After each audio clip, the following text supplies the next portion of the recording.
Hello, j'espère que vous allez bien. Aujourd'hui, je vous retrouve dans une nouvelle vidéo dans laquelle on va parler des avantages et des inconvénients du statut de freelance.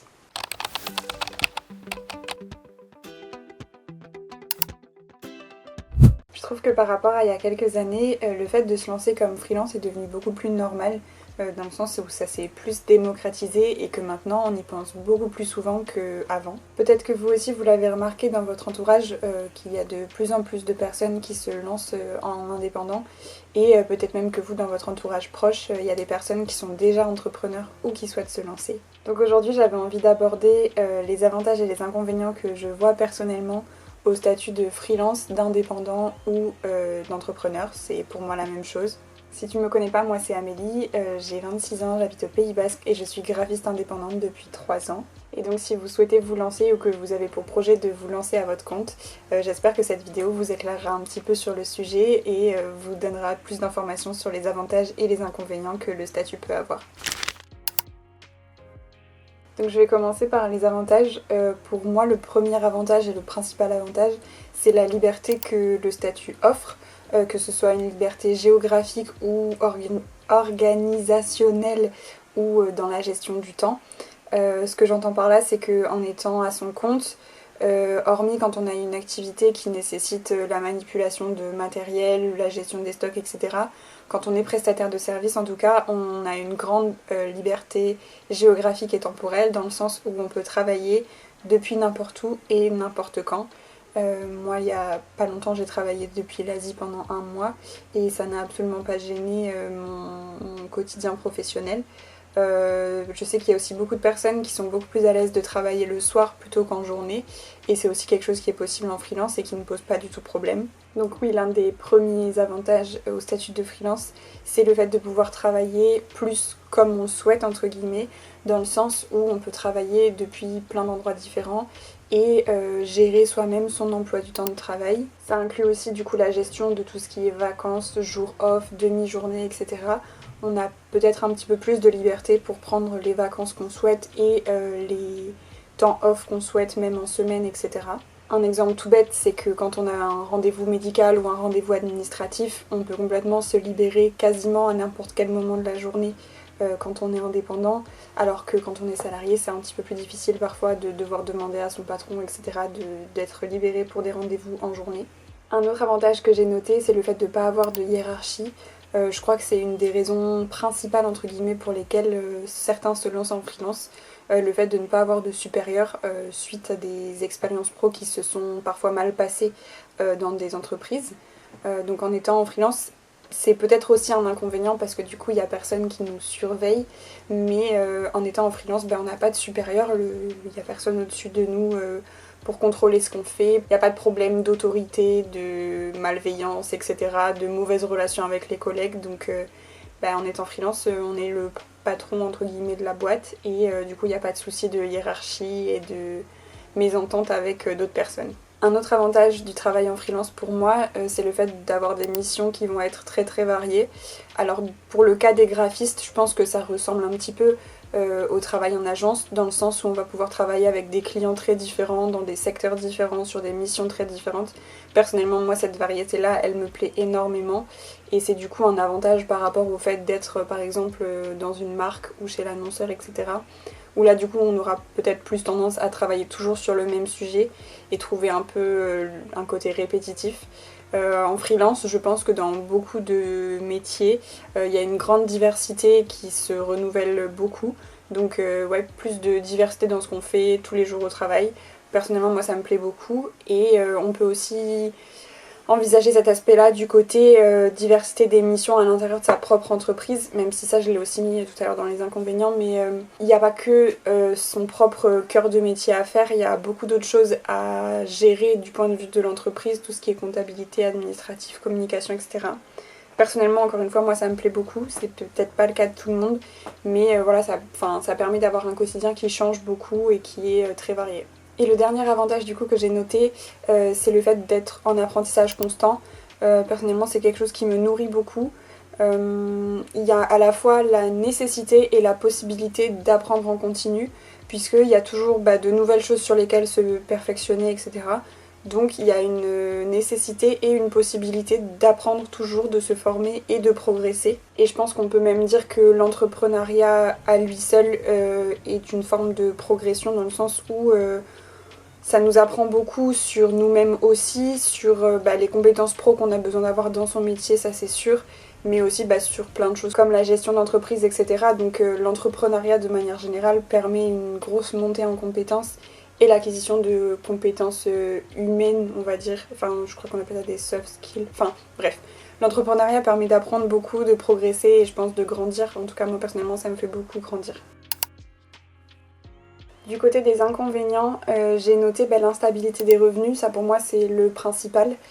Parce que même si on peut, et je sais que c'est le cas de certains, avoir un salaire plus élevé que quand on est en salariat, il y a quand même, je pense, pour beaucoup, une grosse instabilité et une grosse insécurité au niveau des revenus. Personnellement, en tant que graphiste, moi je peux pas prévoir mes clients genre sur les 12 prochains mois. Enfin, en tout cas, j'ai pas assez de demandes pour pouvoir anticiper autant.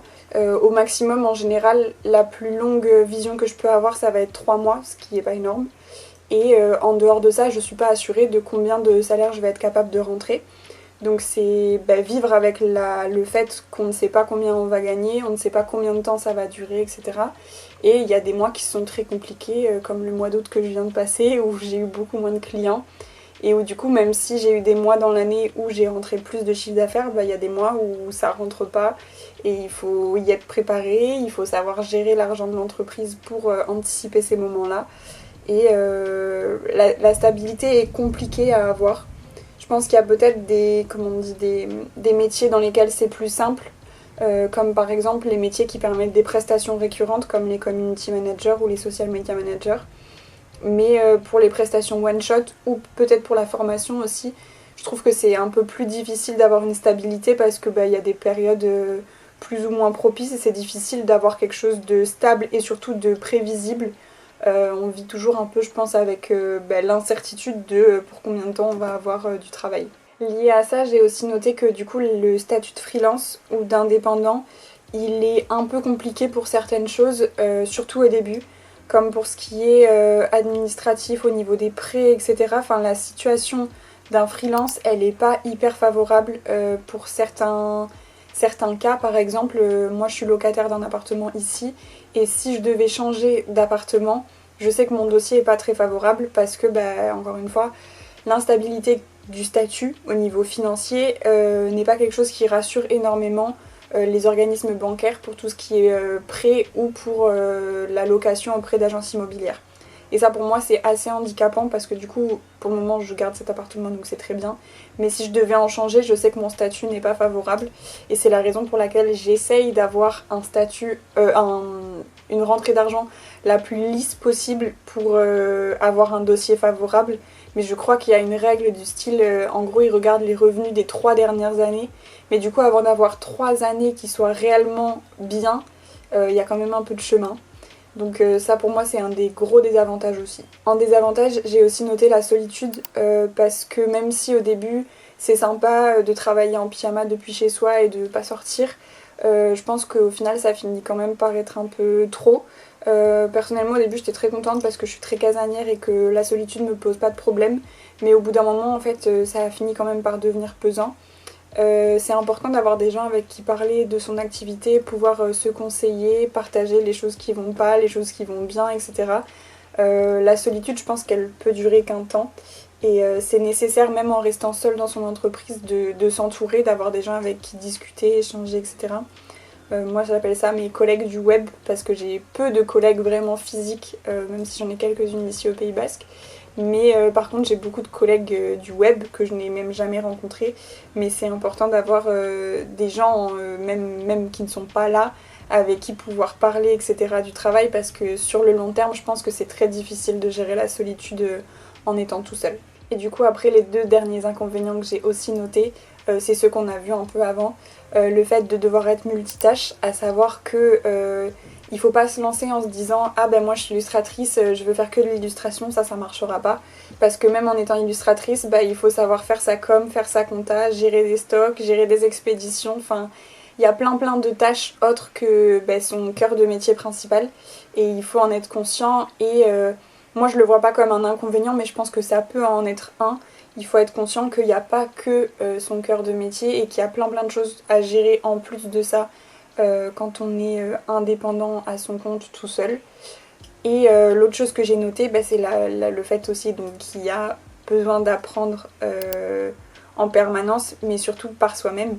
Parce que du coup, on est seul dans le bateau, entre guillemets, et il n'y a personne pour nous former, il n'y a pas un supérieur pour nous apprendre des techniques, etc. Donc il faut beaucoup d'autonomie pour réussir à monter en compétences, rester au fait des actualités, des nouveautés, etc. Et ça, il faut le faire tout seul, puisque du coup, il n'y a pas une autre personne dans l'entreprise pour nous accompagner sur la montée en compétences, pour nous guider ou pour nous apprendre de nouvelles choses. Donc voilà, moi c'est ce que j'estime être les inconvénients et les avantages de l'entrepreneuriat. Après, je pense que chacun les perçoit différemment en fonction de sa personnalité, de sa situation de vie, de son caractère, etc. Enfin, c'est hyper variable. Je pense que l'entrepreneuriat peut très bien vous convenir comme il peut très bien ne pas vous convenir. C'est aussi une question, je pense, de qu'est-ce qu'on y gagne, qu'est-ce qu'on y perd. Personnellement, moi j'ai accepté de gagner moins d'argent, mais pour gagner en liberté, pour moi ça vaut largement le coup. Mais je pense que c'est chacun qui fait ses calculs en fonction, comme je disais, de sa situation, etc. On n'est pas tous pareils et on ne peut pas tous gérer, par exemple, l'instabilité financière de la même manière. Ça dépend vraiment d'énormément de critères, d'où vous habitez, de si vous êtes en couple ou non, si vous pouvez vous reposer sur les revenus de quelqu'un d'autre ou non, si vous avez des enfants à charge, etc. Enfin, il y a beaucoup de choses qui rentrent dans la balance. Et c'est vraiment une question personnelle qu'il faut se poser. Enfin, savoir quelles sont ses priorités, quels sont ses besoins, quelles sont ses obligations pour voir si le statut de freelance peut convenir ou non. Voilà, j'ai fini de vous présenter les avantages et les inconvénients que personnellement je vois au statut de freelance. J'espère que cette vidéo pourra peut-être en aider certains sur leur prise de décision, de savoir si vous souhaitez vous lancer en freelance ou non. Si vous avez des questions à me poser sur le statut de freelance ou sur le quotidien d'entrepreneur, n'hésitez pas, ça sera avec plaisir. Si cette vidéo vous a plu et qu'elle vous a été utile, n'hésitez pas à me le dire en commentaire, à laisser un pouce sous la vidéo et à vous abonner à ma chaîne. Comme d'habitude, je vous remercie d'avoir regardé cette vidéo jusqu'au bout. Je vous souhaite une très bonne journée et je vous dis à bientôt. Ciao!